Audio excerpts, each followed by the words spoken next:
Somos la UTI, Unidad de Toxicidad In Vitro de la Universidad CES, un laboratorio especializado en la evaluación toxicológica in vitro de productos terminados, materias primas y contaminantes ambientales. Acompañamos a las organizaciones en la evaluación de la actividad biológica, seguridad y riesgos en la salud pública y ambiental de sus materias primas, ingredientes y productos farmacéuticos, cosméticos, alimentarios, agropecuarios y ambientales, mediante un portafolio de servicios que cumple con los principios de métodos alternativos a la experimentación animal. Nos basamos en los estándares de calidad NTC ISO IS 17025 y bajo las buenas prácticas de laboratorio de la OCDE. Nuestro equipo de trabajo está compuesto por profesionales e investigadores calificados que acompañan a nuestros clientes en la identificación de sus necesidades técnicas y en la interpretación de los resultados para la presentación de sus productos ante entidades regulatorias y organismos de control nacional e internacional.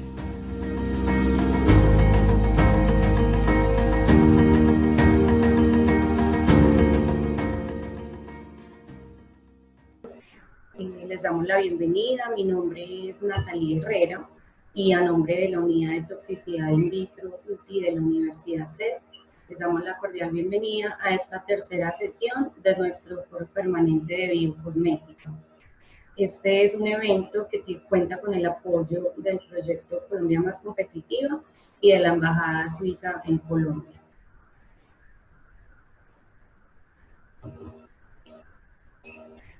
El día de hoy, nuestro tema serán los métodos alternativos a la experimentación animal y la seguridad de los cosméticos con ingredientes naturales. Esta sesión nos hablará un poco de cómo los métodos alternativos a la experimentación animal fueron propuestos para sobreponer algunos inconvenientes asociados a la experimentación animal, así como lo son los altos costos, los largos periodos de experimentación. Nos ayudará a mejorar la comprensión de los fenómenos asociados a la toxicidad de las sustancias químicas, abolir procedimientos poco éticos y a poder hacer una evaluación del riesgo a la salud, tanto en humanos como en el medio ambiente, para que así las entidades reguladoras tomen decisiones un poco más acertadas sobre la disposición y el manejo de las sustancias químicas. Y para explicarnos un poco mejor este tema, está con nosotros el día de hoy el doctor Andrés Pareja. Él es zootecnista, magíster y doctor en biotecnología. Él es docente investigador del programa de biología de la Universidad CES y quien se ha especializado en la utilización de diferentes sistemas celulares eucarióticos como modelos de investigación.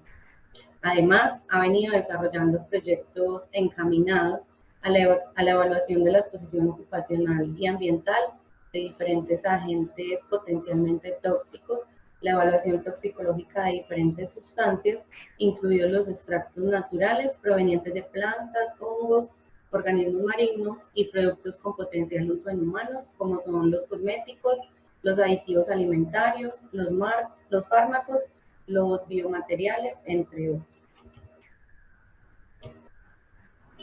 Él también viene liderando la confirmación de esta spin-off, que es la unidad de toxicidad in vitro dentro de la Universidad CES, con lo cual se busca que esta unidad se pueda convertir en referente nacional y regional como prestadora de servicios de evaluación de seguridad biológica de productos de uso humano mediante metodologías alternativas a la experimentación animal.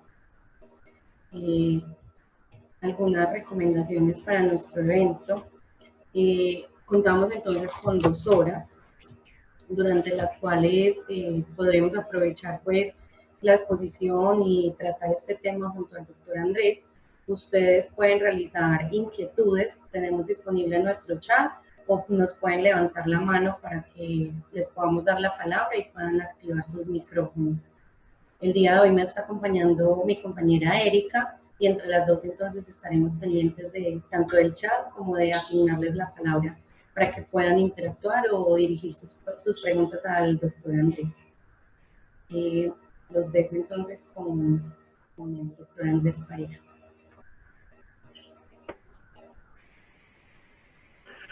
Bueno, hola, hola a todos. Gracias, Dalí, por la presentación. Vamos a dar entonces inicio. Denme un segundito, por favor.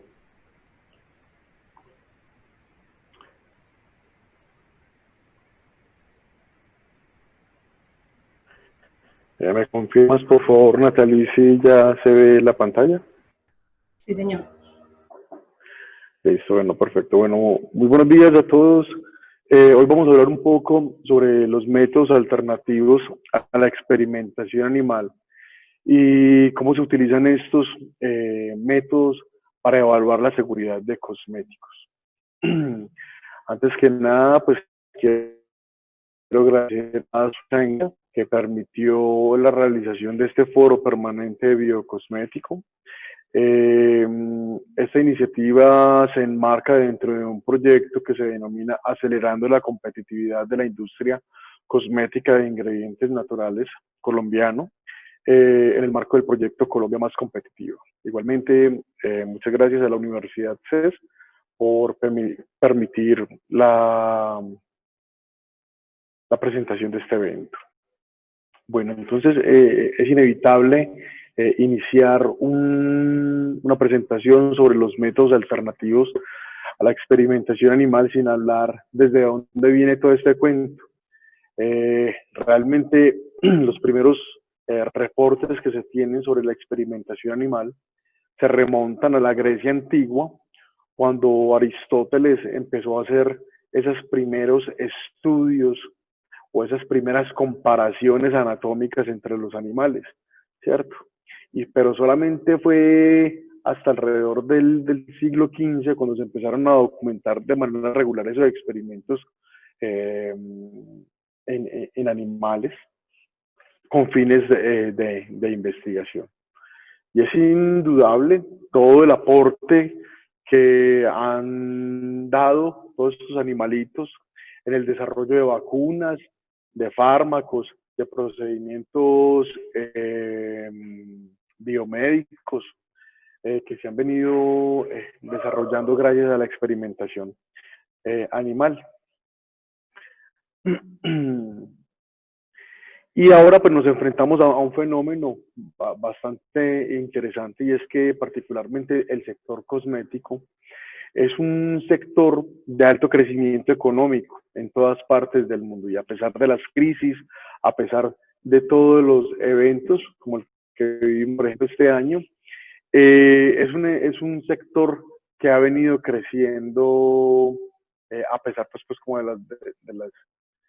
de todos esos inconvenientes, y que es demandante de productos de alto valor agregado y que constantemente está buscando nuevos productos como colorantes, como antioxidantes, como antimicrobianos que permitan extender la vida productiva de los productos cosméticos en anaquel, antioxidantes que mitiguen todos los efectos negativos del estrés oxidativo, y colorantes que generen nuevas versiones, nuevos colores novedosos que puedan ser incorporados dentro de los productos. Mencionarlo también los aceites esenciales y productos de protección contra la luz solar, contra la luz ultravioleta. Siempre se están demandando toda esta gran cantidad de productos, y la mayoría de las empresas que están tratando de posicionar estos productos en un mercado altamente competitivo, en un mercado de alto crecimiento, tiene que garantizar dos cosas. Una de ellas es la efectividad, si es un colorante, de que realmente ese color se mantenga a través del tiempo; si es un antioxidante, que sus propiedades se mantengan a través del tiempo y que puedan ser transferibles a este producto. Pero también se tiene que garantizar la seguridad. Es ahí donde entra este gran dilema. Hay dos formas de evaluar la seguridad de estos productos cosméticos. Uno, utilizando animales de experimentación, y otro, utilizando métodos alternativos a la experimentación animal. Y es ahí donde empieza pues como el gran reto de cómo garantizar la seguridad de los productos cosméticos. Particularmente en Colombia y en países de la región se caracterizan por una amplia biodiversidad. Y hay una gran promesa que, que se tiene, y es que muchos de esos productos de la biodiversidad tienen un potencial de convertirse en productos para el sector cosmético. Sin embargo, la promesa no es tan simple como ir al bosque y traer un producto e incorporarlo dentro de una formulación cosmética. El proceso, desde que se descubre, desde que se identifica una propiedad biológica interesante dentro de una molécula, hasta que finalmente se puede incorporar dentro de una formulación cosmética, puede ser un proceso bastante largo. Muchos de los productos, aquellos que han sido ya tradicionalmente utilizados y que han surgido o que han surtido esta primera fase de evaluación, ya se encuentran incorporados dentro de unas listas internacionales que se denominan las International Cosmetic Inc. Aquí, en estas listas, nosotros podemos encontrar cuáles de esos ingredientes, cuáles de estos productos que se encuentran ya en la biodiversidad pueden ser incorporados dentro de las formulaciones cosméticas, que ya han surtido también todas las pruebas, todas las caracterizaciones físico-químicas, todas de seguridad que les permiten entonces incorporarlo dentro de estas formulaciones. Sin embargo, cuando se tiene un producto novedoso, cuando se tiene un nuevo producto que no tiene muchas referencias, es donde se empieza a incorporar toda esta estrategia de cómo diseñar un camino hacia la evaluación de la seguridad de este ingrediente y que finalmente pueda ser incorporado dentro de estas listas INSI y luego poder ser incorporado dentro de una formulación cosmética. En este sentido, pues es importante como hacer un alto en el camino, y es que a pesar de que muchas de las tendencias actuales nos llevan a pensar en que experimentar sobre los animales es malo, como decíamos, pues son metodologías que en este momento son válidas y que se deben de correr o que se deben de ejecutar bajo unos estrictos protocolos de bienestar animal, ¿cierto? Específicamente, por ejemplo, la FDA, para poder registrar un nuevo ingrediente, ellos no exigen, o sea, esta entidad reguladora no exige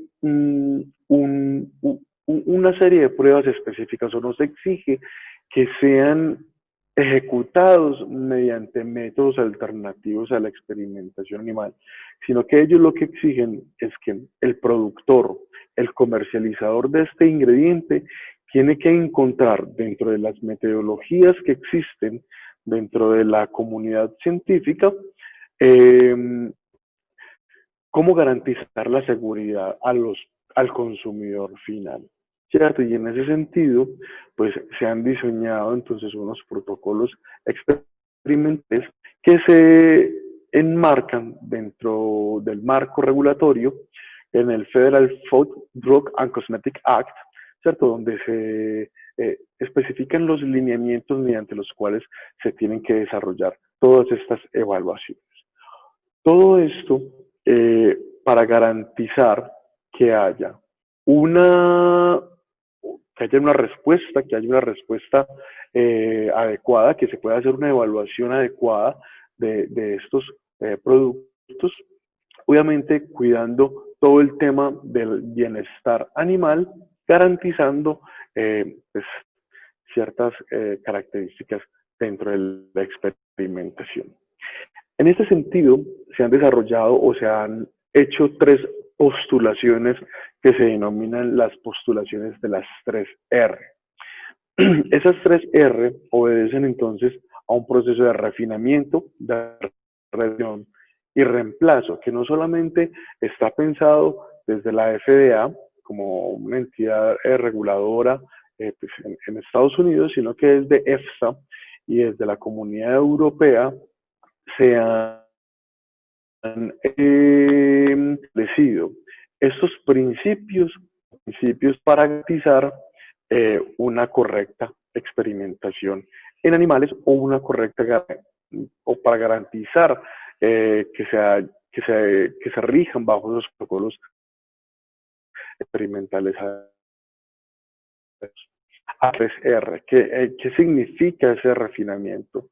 Todas las pruebas entonces que se desarrollan, donde se tengan que utilizar animales de experimentación, sin propender por utilizar métodos que reduzcan el dolor, la angustia y el sufrimiento dentro de los animales, ¿cierto? Y por ejemplo, en el que se tenga que utilizar algún ingrediente novedoso, experimentadores de animales, existen metodologías como lo es la toxicidad aguda, donde se exponen un grupo de animales de experimentación, ya lo vamos a ver un poco más adelante. Si este grupo de animales superan, por decir algo, ciertos niveles de temperatura, si produce una fiebre por encima de 40 grados centígrados, es muy probable que los animales entonces no se recuperen después de un proceso febril como esto, por lo cual se deben establecer protocolos que mitiguen o que reduzcan el dolor y la angustia, tratarlo con medicamentos, tratarlos o incluso garantizar pues como una muerte sin sufrimiento. También pues obedece pues también a utilizar metodologías diagnósticas que permitan determinar si los animales están teniendo una respuesta pues como adecuada, utilizar por ejemplo tomografía, radiografías, ecografías que le permitan determinar qué es lo que está pasando pues al interior pues del animalito antes de esperar su muerte. Se propende entonces dentro de las 3 R's también por la reducción, ¿no? O sea, y es aquí donde pues se llama a la comunidad científica a minimizar el número de animales utilizados por experimento.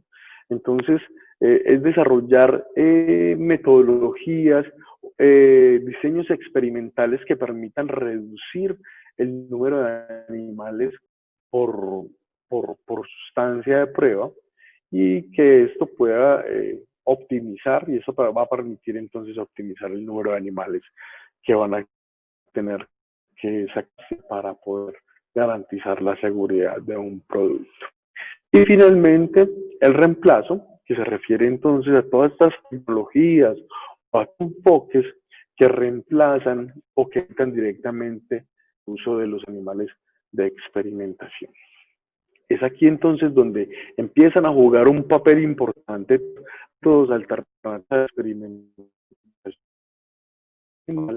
empiezan a desarrollarse o se ha empezado a desarrollar una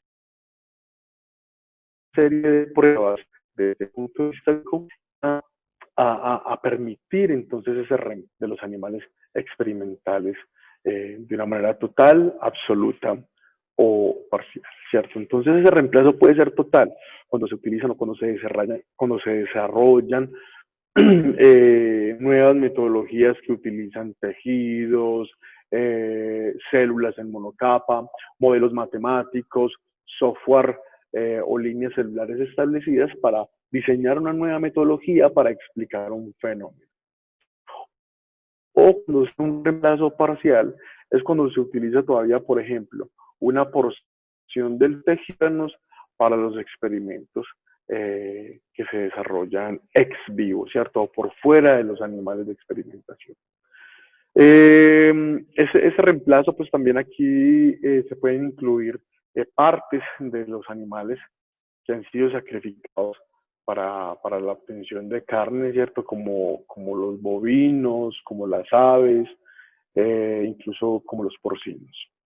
Entonces, ¿Quién es, o sea, cómo se desarrolla una metodología alternativa a la experimentación animal? Y es que ya históricamente se han venido desarrollando una serie de metodologías donde se utilizan animales de experimentación para dilucidar qué es lo que pueda estar causando una sustancia sobre un fenómeno específico, como una alergia, como una irritación, como una corrosión, incluso como una mutación. En este sentido, hay dos entidades que han liderado este proceso a nivel mundial, que es la ICBAM, pues en Estados Unidos, y la ECBAM, que desarrollan, o sea, son entidades que agremian a un grupo y que validan estas metodologías. Y una vez ya han sido validadas, entonces ya estas metodologías son consignadas en unas guías técnicas que lidera o que administra la OCDE, ¿cierto? La Organización Económica para la Cooperación y el Desarrollo Económico. En este sentido, la OCDE ha planteado cinco series de guías que propenden entonces por hacer una evaluación o hacer una caracterización de estos ingredientes y estos productos que van a ser utilizados para los productos cosméticos. Perdón. Entonces, la primera guía obedece entonces a las propiedades físico-químicas, la segunda guía de los efectos sobre los sistemas bióticos, el destino y el comportamiento ambiental, los efectos en la salud y otras directrices. Particularmente en esta guía, en esta sección 4, efectos sobre la salud, es donde entonces se desarrollan una serie de pruebas, donde se postulan una serie de pruebas que son aceptadas por las entidades reguladoras para garantizar la seguridad de las sustancias químicas. Y los ingredientes cosméticos entran como esas sustancias químicas que son evaluadas bajo estas metodologías de la OCDE. Una de ellas, y es una metodología que aún es aceptada, es la metodología de la toxicidad aguda, ¿cierto? Donde, como les decía ahorita, se expone un grupo de ratoncitos, de animales de experimentación, a una sustancia de prueba y se determina cuál es la concentración o cuál es la cantidad de esa sustancia que mata al 50% de la población. En ese sentido, se han venido desarrollando una gran cantidad de pruebas que propenden por reemplazar esas metodologías. Sin embargo, todavía no se ha desarrollado una metodología específica que reemplace todos los fenómenos que lideran toxicidad aguda, ¿cierto? En un ratón. Entonces, ¿por qué? ¿Por qué se desarrollan estos desafíos a la experimentación animal si todavía pues es bastante complejo lo que pasa en un cuerpo entero, ¿cierto? Entonces, se desarrollaron todas estas metodologías buscando no solamente el reemplazo de los animales de experimentación por tendencias sociales hacia la no experimentación animal, sino que también buscan otros objetivos importantes. Una es reducir los altos costos. Experimentar con animales es supremamente costoso, no solamente pues, por el costo per se de la experimentación tal, sino porque existen una gran cantidad de costos asociados al alojamiento, a la alimentación, al proceso de mantenimiento, de reproducción, etcétera, y garantizar que estos animales tengan las condiciones de alojamiento y reproducción que estén de acuerdo con los protocolos de bienestar animal. Otro de los fenómenos importantes que se tratan de reducir con estas metodologías son los largos periodos de experimentación.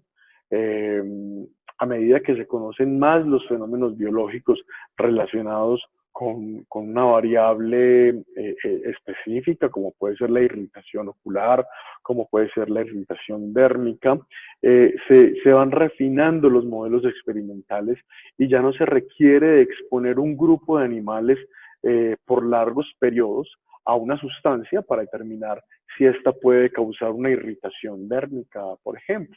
¿Cierto? Entonces, estas metodologías buscan reducir todos esos periodos de experimentación que finalmente pues también se traducen en los costos.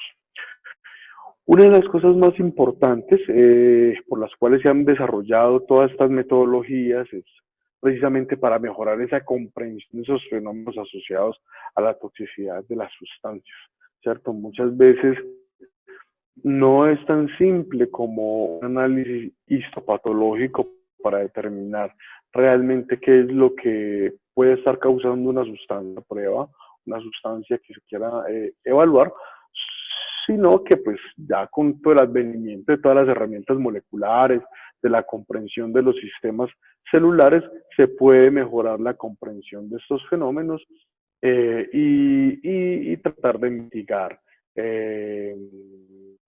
mitigarlos, ¿cierto? Abolir procedimientos poco éticos. Existen muchas de esas pruebas donde pues, son someter a estos animalitos a procesos como una irritación ocular, una corrosión ocular, donde pues inevitablemente se tiene que dañar el ojo de un animal, pues ya no es bien visto dentro de la comunidad científica, sabiendo pues que existen nuevas metodologías que pueden estudiar el mismo fenómeno sin tener que someter a estos animales a sufrimiento o a dolor excesivo. Y bueno, que pues, todo esto finalmente permita hacer una mejor evaluación del riesgo a la salud de los humanos.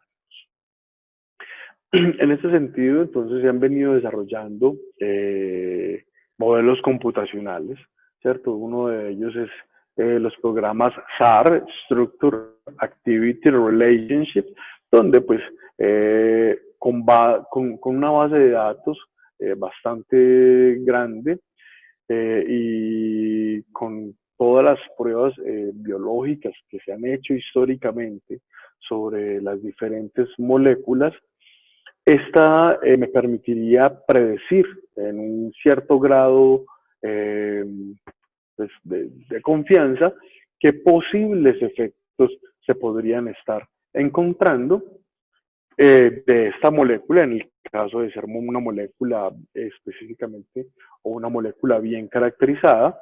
Existen unas, los programas SAR y los QSAR, que ya permite entonces incluso determinar de una manera cuantitativa qué posibles efectos deleterios podría estar teniendo una molécula. Sin embargo, cuando nosotros estamos hablando de ingredientes cosméticos, sobre todo aquellos que son derivados de productos naturales, es difícil que se tenga una caracterización específica de estos ingredientes porque pues generalmente son mezclas complejas de diferentes moléculas y estos métodos computacionales posiblemente no sean una mejor aproximación. Sin embargo, existen una gran cantidad de bases de datos de revistas científicas que permiten entonces tener una primera aproximación de los efectos deleterios que pueda estar teniendo un grupo de compuestos o un ingrediente derivado de un producto natural como tal. Dentro de las primeras paquetes, ¿cierto? Dentro de la primera que se ha llegado a esas metas alternativas a la experimentación, entonces se encuentran estos modelos celulares de cultivos celulares en 2D.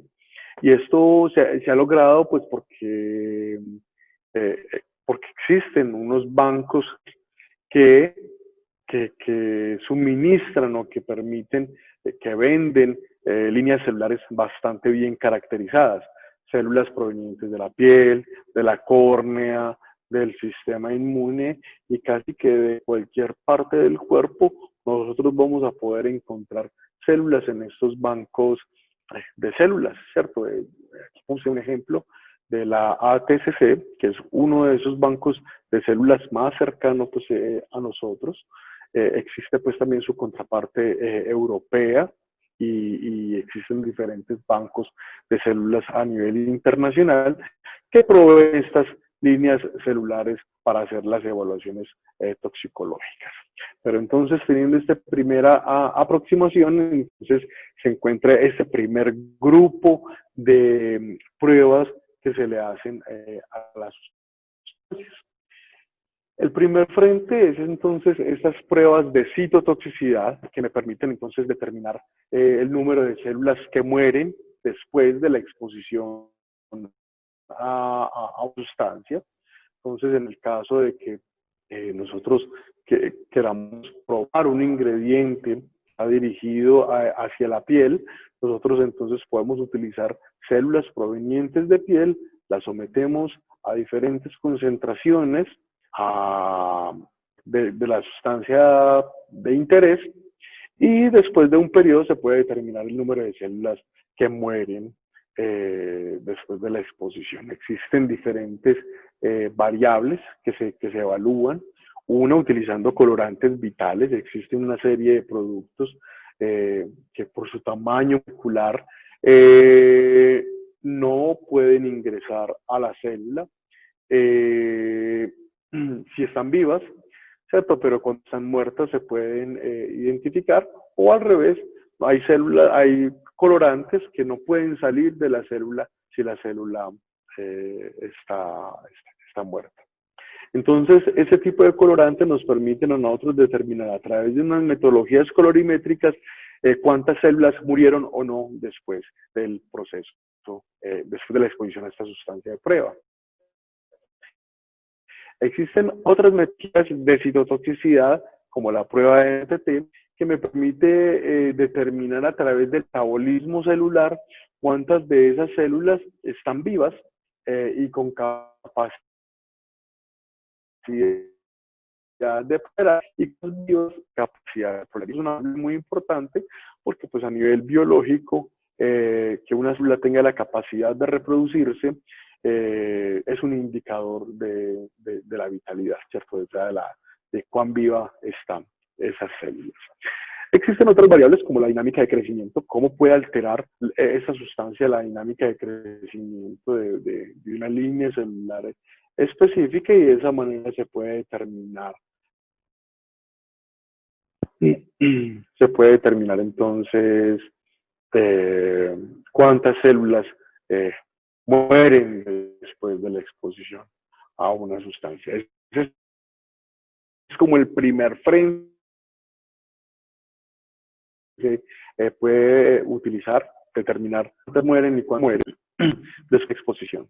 Y después de hacer esta primera evaluación, entra una segunda variable, ¿cierto? Que es muy, muy importante determinar en la evaluación de la seriedad de una sustancia, que es la genotoxicidad, ¿cierto? Y cuando nosotros hablamos de la genotoxicidad, estamos hablando de qué tan tóxico es una sustancia al material genético y por qué es importante evaluar qué tan tóxico es esto al material genético, y es porque existe una relación bastante alta entre las sustancias que producen daño a nivel genético y procesos como la carcinogenicidad, o sea que pueden producir cáncer.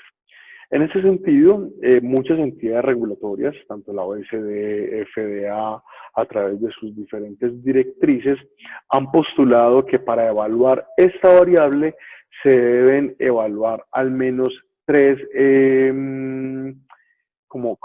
puntos diferentes, ¿cierto? O sea, tres variables diferentes. Una, utilizando una técnica que es denominada el test de Ames, otra que es mutación en células de mamífero, la otra técnica que es denominada aberraciones cromosómicas y otra que es denominada micro micronúcleos in vitro. Estas dos últimas aberraciones cromosómicas y micronúcleos citogenéticas, pruebas que permiten determinar el daño a nivel genético a través de los daños que se producen a nivel cromosómico o a nivel macro de este material genético. Mientras que las anteriores son mucho más específicas hacia la estructura de estos nucleótidos de la molécula del DNA. Entonces, un poquitico como para ilustrar en qué consiste, cuál es el principio de estas metodologías. La metodología del test de Ames, o una prueba de reversión de la mutación en bacterias, esta prueba utiliza 5 cepas bacterianas, al menos 5 cepas bacterianas que tienen unas mutaciones muy específicas. Estas bacterias son sometidas a la sustancia de pruebas y si esta sustancia revierte esa mutación es porque tiene la capacidad de generar ese tipo de mutación.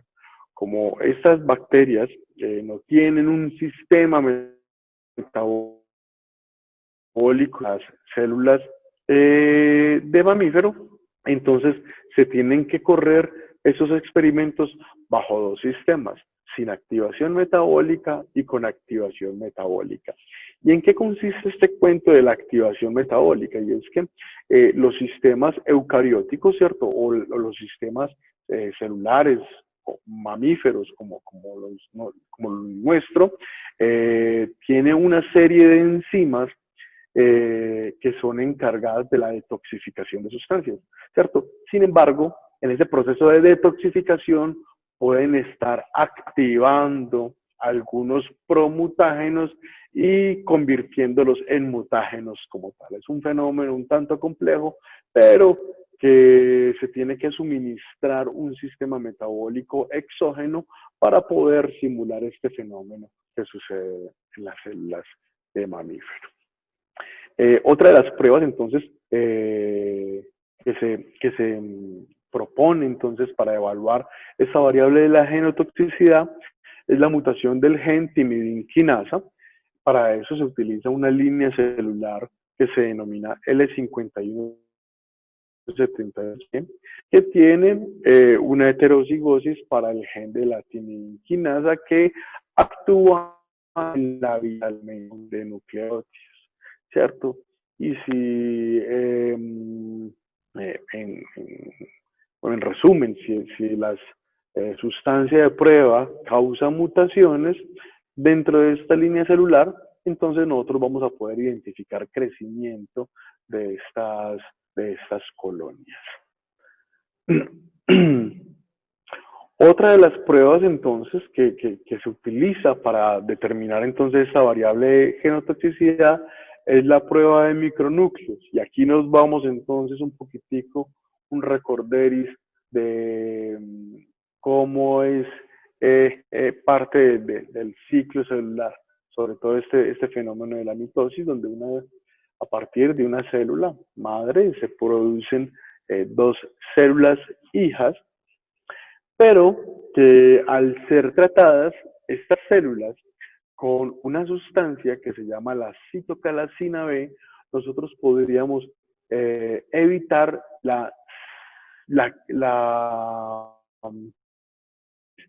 después del proceso de la mitosis. Entonces, las células harían su cariocinesis, o sea, la división de los núcleos, pero no permitiría la división de los citoplasmas. Entonces, nosotros podríamos identificar aquellas células que me generaron un micronúcleo o que me generaron la pérdida de un cromosoma o la pérdida de un fragmento de este, y que se puede reflejar o se puede visualizar como un micronúcleo después de la exposición a esta sustancia. La prueba me permite entonces determinar la genotoxicidad cuantificando estos micronúcleos después de la exposición a una sustancia de prueba en células que se encuentran en estado replicativo. Utilizando este mismo fenómeno, existe otra prueba del orden citogenético que me permite determinar esas aberraciones cromosómicas. Sin embargo, en esta prueba no esperamos casi que hasta el final de la mitosis, sino que muy en la mitad de la mitosis, específicamente en la metafase, se adiciona una sustancia que me inhibe la polimerización de la tubulina, mejor dicho, que me arresta a las células en esta fase, en la metafase, y yo después puedo hacer un extendido cromosómico e identificar si esta sustancia me genera daños sobre los cromosomas. Y podemos identificar daños a nivel cromosómico, quiebres, como podemos ver aquí, quiebres en el cromosoma, quiebres a nivel cromatídico, ¿cierto? Que hay fragmentaciones, o incluso si hay rearreglos cromosómicos mucho más complejos, ¿cierto? Aquí podemos ver la parte de fotografía, generan unas aberraciones cromosómicas que son bastante complejas, y aquí pues en la parte derecha vemos un rearreglo mucho más complejo de los cromosomas. Se denomina entonces una aberración cromosómica. El nivel de genotoxicidad de la sustancia se puede cuantificar por el número de aberraciones cromosómicas y por la magnitud de esas aberraciones que se producen después de estar expuestas a una sustancia de prueba. Estas pruebas que acabamos de mencionar se utilizan entonces utilizando modelos celulares en 2 dimensiones. Son pruebas que son validadas por entidades reguladoras a nivel internacional, son ampliamente aceptadas y casi que se convierten en una de esas variables por obligación que se deben estudiar. Bueno, un nivel más profundo entonces de estudio que se le debe hacer entonces a una sustancia, a un ingrediente, a un producto que se quiera garantizar la seguridad, ¿cierto? O lo que se conocía anteriormente como pruebas ADME, de absorción, distribución, metabolismo y excreción. Sin embargo, a nivel, se han desarrollado una serie de pruebas que me permiten simular en cierto grado la absorción y el metabolismo. Para determinar entonces la absorción se han utilizado células CACOS, que son células derivadas de intestino. Muchas de esas pruebas son muy pensadas para fármacos, pero pues que siguen siendo utilizadas para diferentes sustancias químicas. Son células intestinales, entonces, que me van a conservar todas esas vías de señalización, toda esa estructura macromolecular y celular de las diferentes del tejido, ¿cierto? Y yo podré utilizar junto con algunas metodologías de química analítica determinar si una sustancia está siendo absorbida. De igual forma, se ha venido desarrollando entonces una metodología a través de la evaluación del metabolismo de hígado, células EPG2, que me expresan diferentes familias de las enzimas citocromo P450. Y es aquí entonces donde se empieza a complementar todas estas metodologías bidimensionales con metodologías tridimensionales, donde ya se empieza no solamente a tener células en cultivo, sino células que se pueden poner a crecer en forma de un esferoide y garantizar o simular de una forma bastante precisa las condiciones de un tejido de origen, ¿cierto? Como el hígado. Es aquí entonces donde hay un gran salto en todas estas metodologías alternativas a la experimentación animal, y es donde empiezan a entrar a jugar los modelos tridimensionales. Y me gusta mucho traer ejemplos, que no recibo regalías, ni, ni soy representante de la empresa. Sin embargo, es un grupo de 3, 4 empresas a nivel mundial que están produciendo tejidos tridimensionales, tejidos reconstruidos humanos que me simulan bastante bien diferentes tejidos. En este caso, por ejemplo, uno de sus productos es denominado Epiderm. Epiderm es un tejido tridimensional que, como podemos ver, se lo ofrecen a uno ya en un pozuelo, en un pozo, y que nosotros lo podemos llevar bajo condiciones in vitro, y bajo estas condiciones in vitro evaluar fenómenos como la irritación y corrosión dérmica, la hidratación de la piel, como algún sistema que nosotros podamos tener para la liberación de fármacos, sobre todo que muchos de los cosméticos están en ese límite entre un fármaco y un cosmético. Entonces, esos modelos nos permiten entonces hacer la liberación, estudiar la liberación de estos fármacos sobre la piel, estudiar fenómenos como la fototoxicidad, la genotoxicidad en un órgano específico como la piel, incluso la diferenciación celular, ¿cierto? En procesos como la cicatrización. Entonces, que nosotros podamos contar con modelos tridimensionales para poder estudiar estos fenómenos va a permitir entonces garantizar o establecer un dossier de seguridad de estos productos mucho más precisa y que sean realmente aceptados por estas empresas.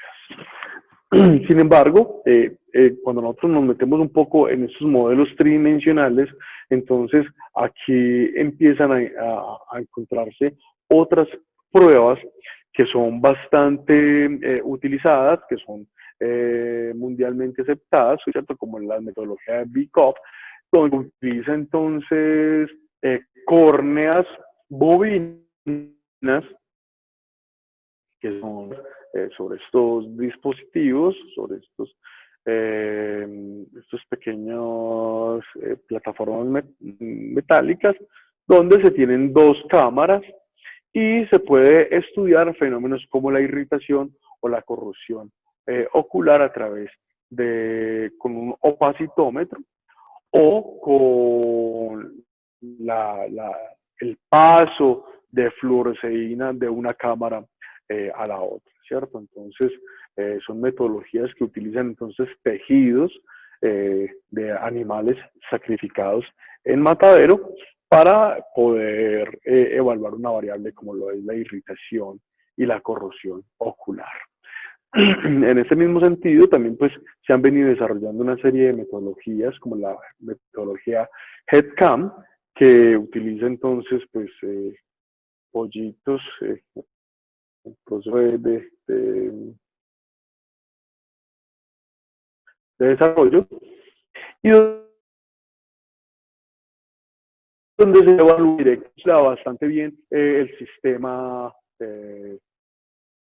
la irrigación sanguínea que tiene los ojos. Entonces, estos son sometidos a los diferentes productos y se puede evaluar entonces también el fenómeno como la irritación y la corrosión ocular. Son mundialmente aceptadas por las entidades regulatorias.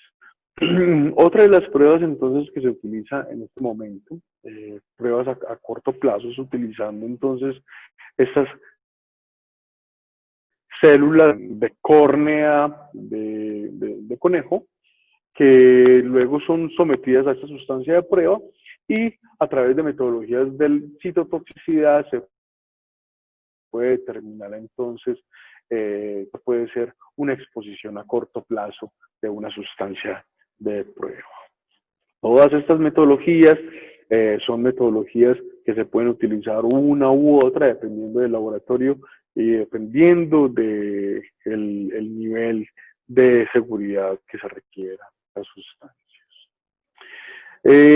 Bueno, otro frente importante que se evalúa para una sustancia de prueba, incluso un ingrediente cosmético, son pruebas de sensibilización térmica.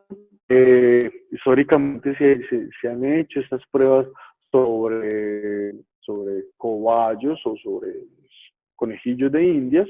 Sin embargo, pues ahora ya se han venido utilizando diferentes metodologías como la metodología H-Class, que utiliza células del sistema inmune para determinar procesos como la sensibilización dérmica, como la sensibilización dérmica, perdón, como la alergenicidad, sobre todo como una estrategia para predecir la dermatitis por contacto.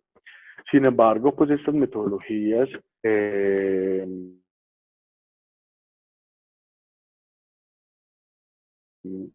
geometría de flujo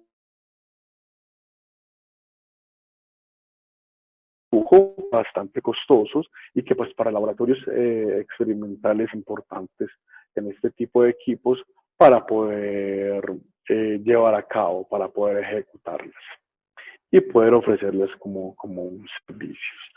En ese sentido también pues esa empresa Matec, ¿cierto? Episkin, hay varias, alrededor de 3, 4 empresas a nivel mundial que han venido desarrollando entonces estos tejidos tridimensionales. Uno bien importante que se ha venido desarrollando es también el epiocular para la evaluación de estos cosméticos que me simulan bastante bien la córnea humana.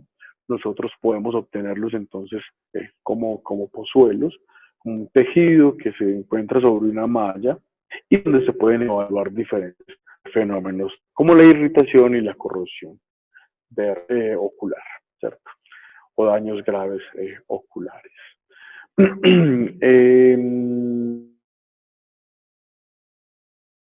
Otro nivel de dimensionales se encuentran lo que se denomina organ on a chip, ¿cierto? Y esto se perfila entonces como uno de los grandes avances en la tecnología para evaluar en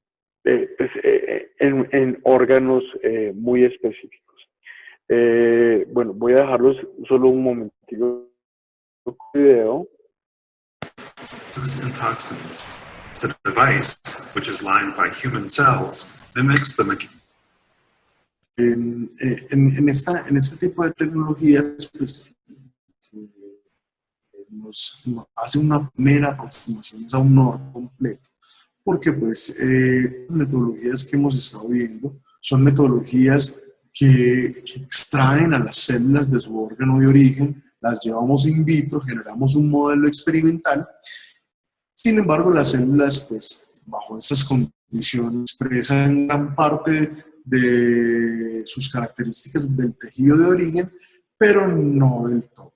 Esta tecnología de organ on a chip promete proporcionar como todas las características del tejido de origen y que se convierta en un mejor modelo de experimentación. Voy a dejar entonces un momento con este video para que veamos cómo se ha venido desarrollando esta tecnología de organ on a chip, donde se simulan específicamente algunos de estos tejidos. Physical and chemical functions of a living, breathing lung. With every breath, air enters the lungs, filling and expanding microscopic air sacs. Oxygen is transferred across lung and capillary cells and into the bloodstream.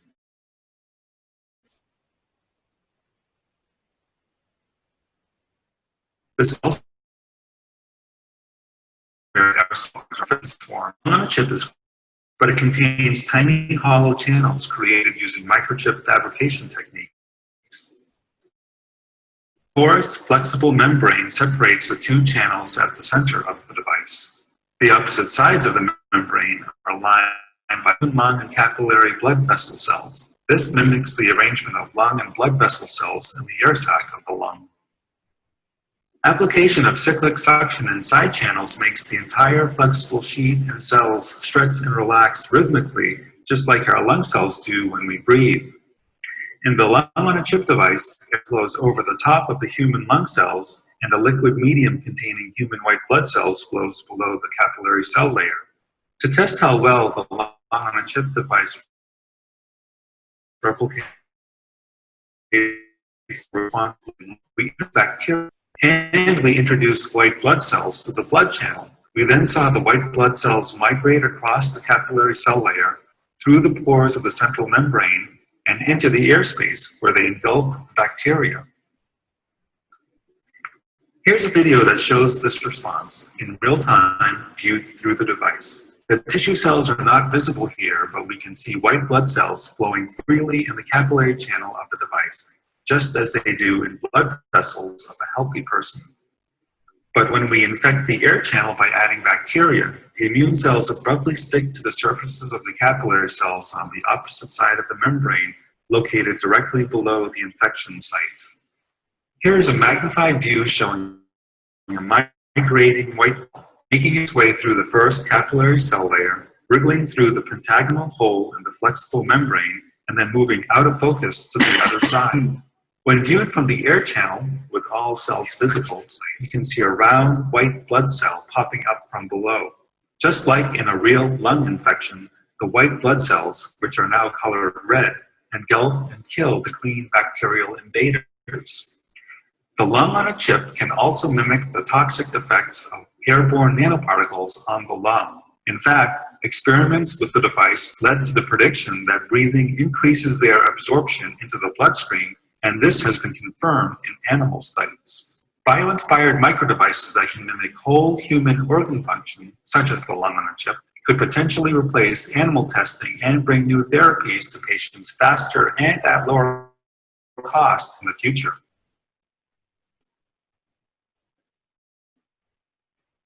Bueno, un poco trayéndoles pues como a colación esta tecnología, pues que en este ejemplo quise traerlo porque es un pulmón, un chip, pero pues también se utilizan, se vienen desarrollando diferentes tipos de órganos, como corazón, como riñón, como una piel, como una córnea, donde se mezclan, donde se unen diferentes sistemas.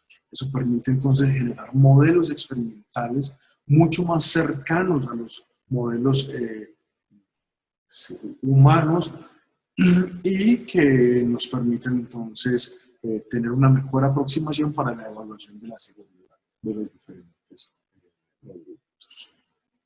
Otra de las tecnologías que se perfila entonces como una gran promesa para la evaluación de la seguridad de los productos es a través de la bioimpresión, tanto la impresión 3D de tejidos. Perdón.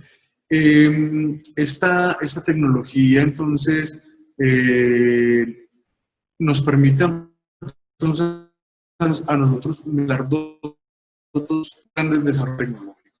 La bioimpresión, que me permite entonces simular órganos, simular tejidos de una manera tridimensional, que se me acercan bastante bien a los tejidos de origen, y de esa manera yo poder predecir de una manera mucho más precisa cuáles son los efectos de una sustancia de prueba sobre un órgano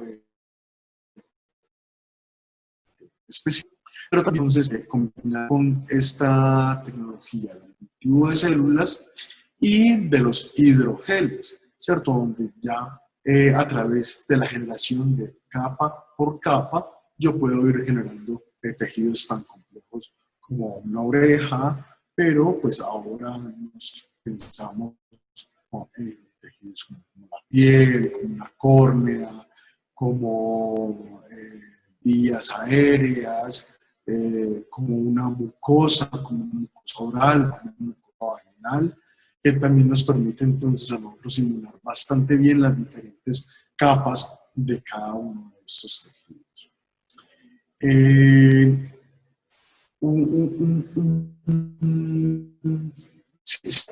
que se piensa en evaluar la seguridad de un producto, entonces es un camino bastante largo que se tiene, es un gran reto que se tiene dentro de los productores, y es importante porque no siempre estas iniciativas pueden ser llevadas a cabo por un emprendedor, por una empresa, sino que muchas de estas iniciativas son iniciativas de país, iniciativas de sectores, iniciativas de gremios, donde junto con toda esta infraestructura de apoyo de los diferentes sectores, de los laboratorios que ofrezcan entonces todas estas metodologías, se puedan generar acuerdos de cooperación que puedan llevar estos nuevos ingredientes, estos nuevos productos, estas nuevas moléculas hacia productos que sean comercializables, productos que puedan ser incorporados dentro de las formulaciones cosméticas.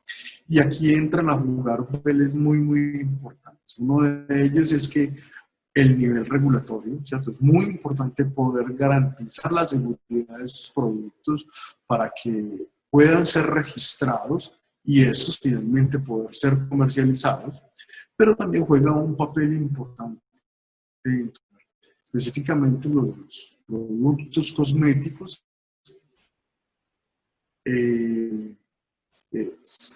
Utilizar esas metodologías alternativas a la experimentación animal juegan un papel importante dentro del mercado de los ingredientes y de los productos cosméticos como tal, sobre todo que los usuarios de los cosméticos cada vez son más exigentes en términos de garantizar el no sufrimiento de los animales, garantizar la seguridad de estos productos, y cada vez se están capacitando más y cada vez propenden más por tener productos que sean eficaces y seguros para el consumidor final.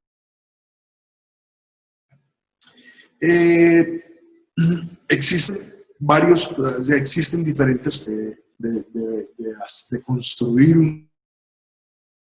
un dossier. Quiero dejar entonces aquí pues también una página que ha sido desarrollada por el Ministerio de Asuntos Externos, por ProColombia también, donde guían cómo se debe generar un dossier de seguridad, un dossier técnico para un producto cosmético. Eso va a depender entonces de las características, si es un aceite, si es un polisacárido, si es un aceite esencial, etcétera, etcétera. Un poco de la bibliografía. Me quedo atento pues a algunas de las preguntas que tengo.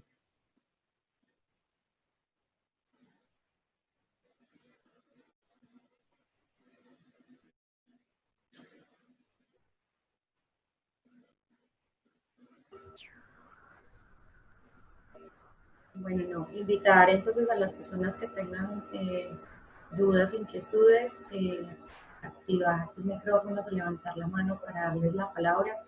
En el chat hasta el momento no tenemos preguntas. Entonces, si alguien quiere tomar la palabra.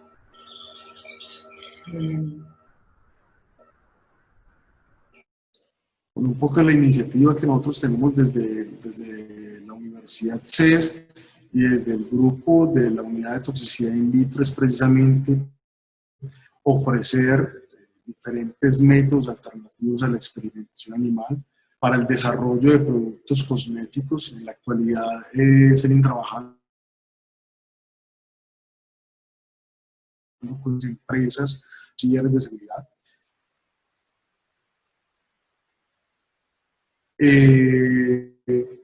Muy abiertos pues, a recibir propuestas, tanto acompañarlos en sus desarrollos, de cómo llevarlos entonces a productos que sean comercializables. Igualmente también queremos pues como extenderles la invitación a que no solamente asistan a este tipo de charlas, sino que nos vean entonces como unos aliados en sus desarrollos, no solamente a través de los servicios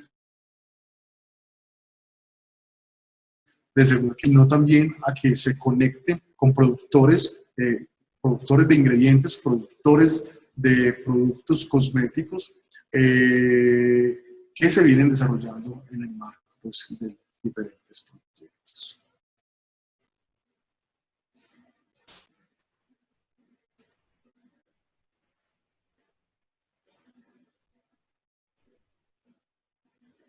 No me queda sino agradecerle entonces pues, a Natalia, a la Universidad CES, a todos ustedes por su asistencia y que tengan un feliz resto de día.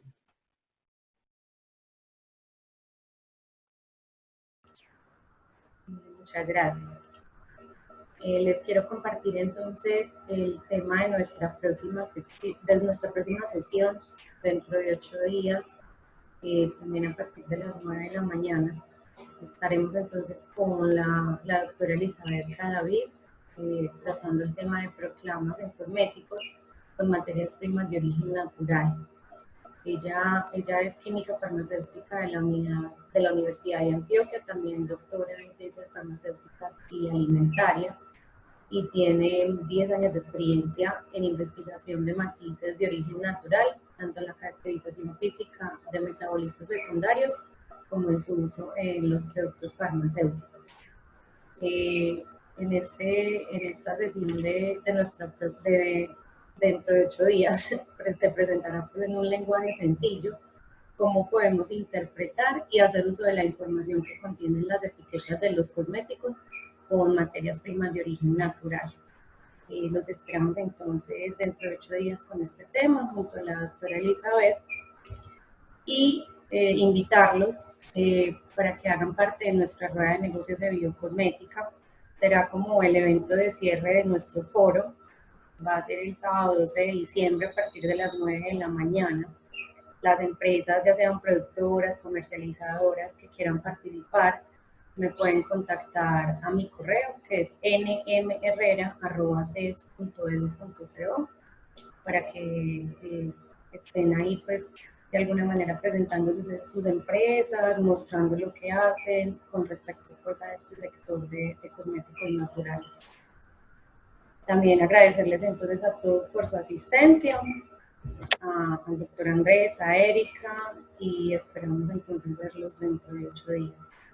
Muchas gracias.